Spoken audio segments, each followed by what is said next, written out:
Hello and welcome to another episode of Quick Reviews. My name is Barrett Courtney, and I'm joined with the greatest co-hosts and even better friends, Ricky Baldazan. Hi, Ricky. Hey. And Daniel Fielding. Hello. Wow, you're really nervous. I'm sorry. No, I'm. What? You seem very nervous. This is your first time. It's okay. You're allowed to be nervous on your first time. I'm happy to be here. It's always awkward and weird on your first time. Yep. Definitely. But if you apply some wet stuff, What? slide right in there. It's up. all smooth sailing from there. Definitely. And with Ricky's words of encouragement. Yes, exactly. Well, yeah, if you throw up, that gets rid of your nervousness and takes care of the wetness part.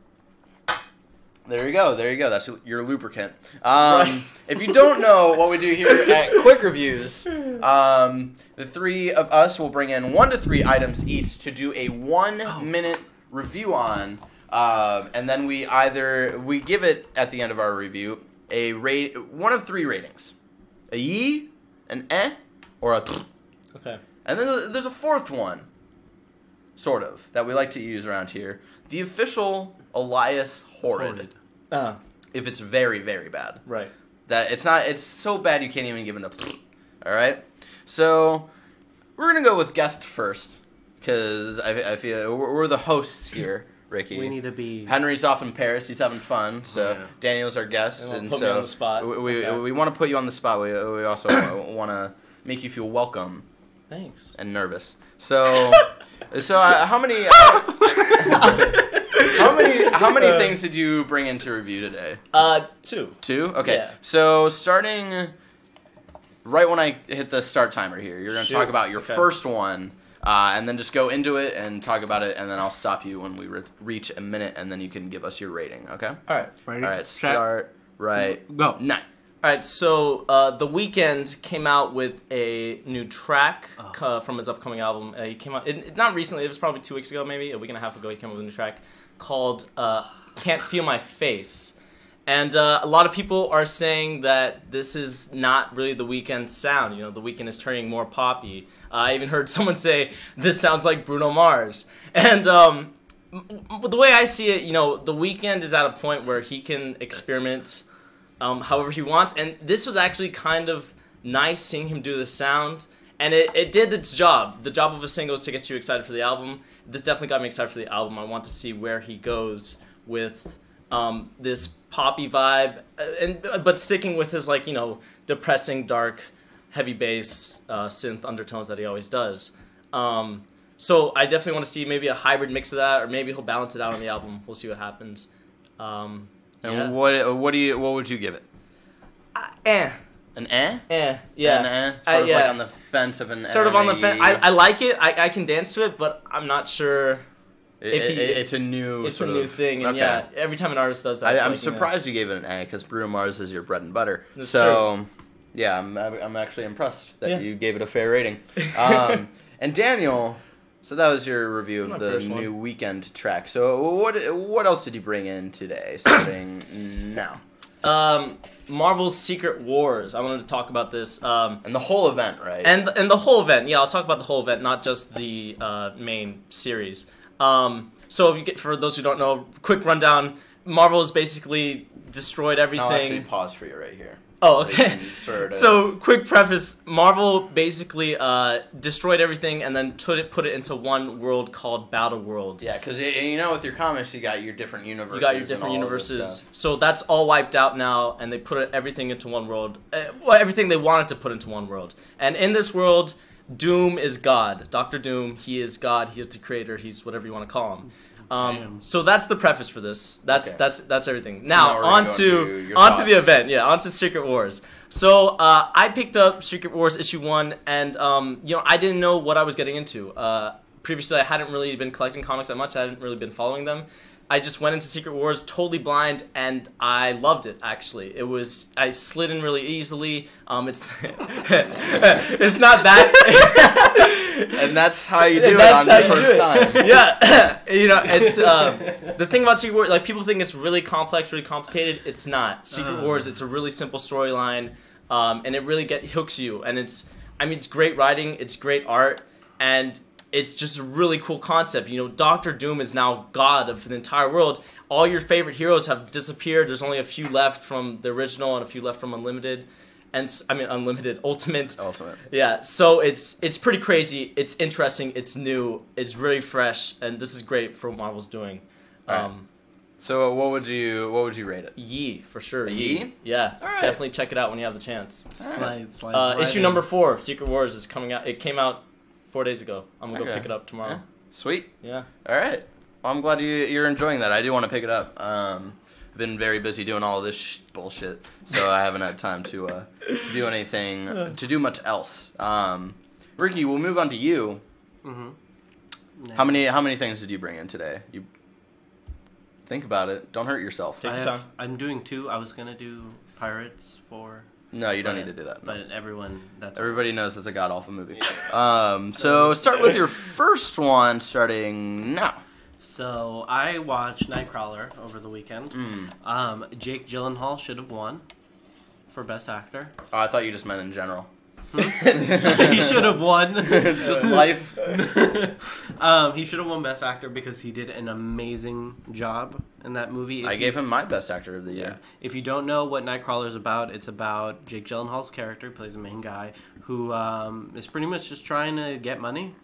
Like, that's pretty much his life goal. Through excessive journalism. Through excessive journalism, which is he finds at some point in the movie, and takes it to another extreme. Watch the movie to understand that further. It's crazy.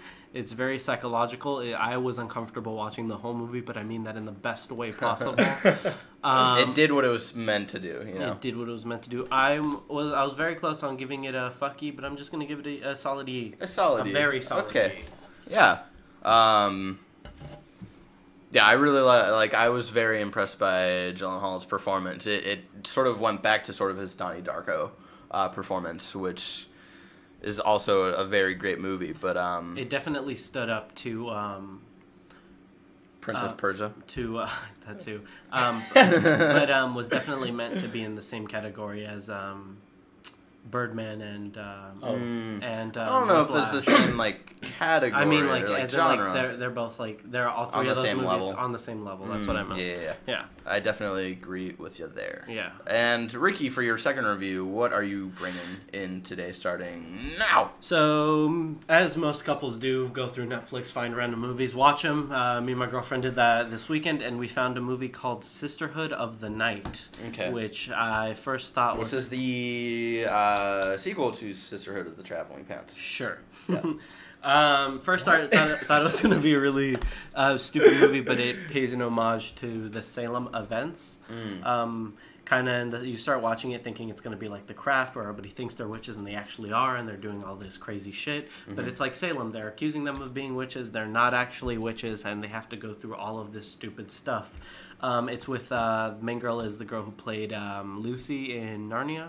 Okay. The small younger sister. Yep. Yeah. All grown up. Completely different. All grown up. All grown up with you. But yeah, it's a crazy movie. It's one of the better gems I found in Netflix. It's really good. In the deep trenches of Netflix. Deep trenches of Netflix. And it's also, if you watch Fresh Off the Boat, it's with the main little kid from Fresh Off the Boat. Which is so weird. He plays a very unimportant character, but the couple seconds he's in it, it's great because it's him. I just think of him in rapping Shimmy Shimmy Ya. Shimmy Shimmy Ya. It's great. I give that movie a fucky. Okay. I think that movie was great. I'm giving it a fucky so people go watch it. Okay. All right.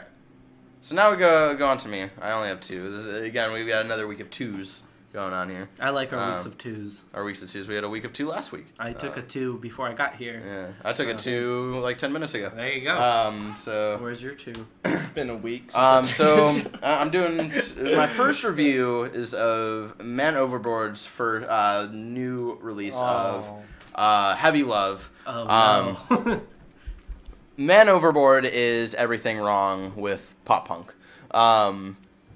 Their first 2 albums were great. The third release was okay. Started to sound a lot like the first 2 albums put together. This album, every single song sounded the exact fucking same. I couldn't care less about any of the tracks.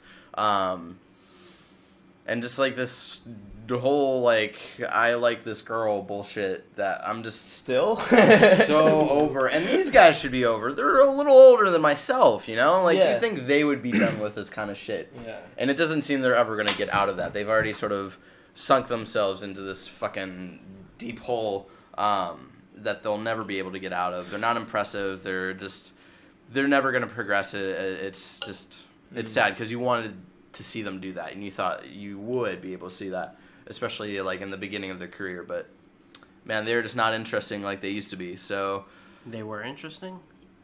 yeah, first album definitely. Rating? Not a horde, but it just. If that's your thing, like, more power to you, but, you know, I'm very sad for your expectations of music when a band puts out the same material for 4 straight albums. I'd like to give a third review and review Man Overboard and rate them as horrid. Just in general. Just in general, and this I really is, don't like them. This is sad for me because Man Overboard was like the first pop punk band that I was introduced to. Yep. From Barrett over here. No, it was, so it wasn't I mean, me, I'm listening actually. to their first 2. No, it wasn't. No, it wasn't. It was Cameron, our good friend Cameron. Oh yeah, introduced. Cameron introduced it to me. Yeah, that's right. Yep. Yeah. Our good friend. Shout out to our good friend Cameron Tolliver Grace. Cameron. We miss you. She's having fun in Chicago. So Man Overboard was like the bridge that got me into a little bit of pop punk. I dabble. And Dabble. I dabble. Dabble. And yeah, just I'm sad. Yeah. My first band, my virgin band. Yeah. We got a lot of first times talking about today. All right. So my second review is of a band that hopefully Daniel will actually get interested in. Is the Wonder Years' new song, Yes. Cardinals, their first single for their new album, No Closer to Heaven. I was definitely not expecting the sound that came out of this song. Very at the generality of it, it doesn't sound too different. But when you actually start to listen and you know what the Wonder Years are, it's actually very different from like even what the Greatest Generation sounded like. Yeah. They're going for a very thematic, very big sort of scale here, which I do enjoy, especially to see this band try that. Very sad topic of letting people down in your past and trying to reconnect with them, even though you know you can't. The music video for it is so fucking sad. Yep. Go check it out. But that's just like how I feel as like a fanboy. Looking at it objectively, the problem I do have with it though is at the beginning, it's just mainly a mixing problem of the first 10 seconds you cannot understand what the fuck Dan is singing. Yeah. It's mainly just because he's singing very softly, but the instrumentation is already like, building up. Yeah. So it's just a very poor choice of mixing. But besides that, like I really enjoyed it, and I'm really excited for this new album. I will give it, and I do want to say like as a aside.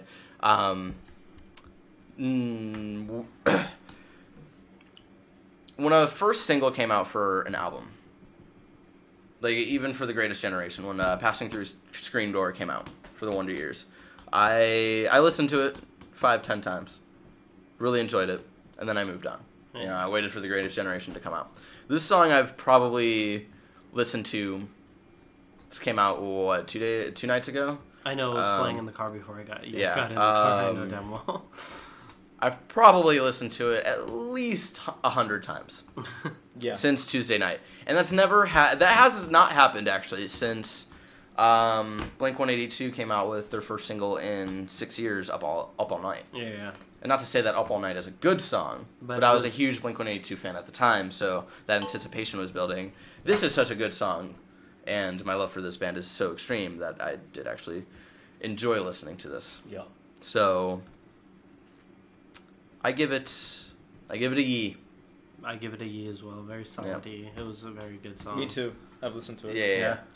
Hopefully the song will get Daniel into the Wonder Years. They've got I've dabbled with them again. I've dabbled. I would suggest you actually start from their beginning and start to listen from them at the beginning. Suburbia one or no, their very Before first album is an album that they actually the lead singer has come out and says he hates is called "Get Stoked on It." No. It's just like this dude. I love that.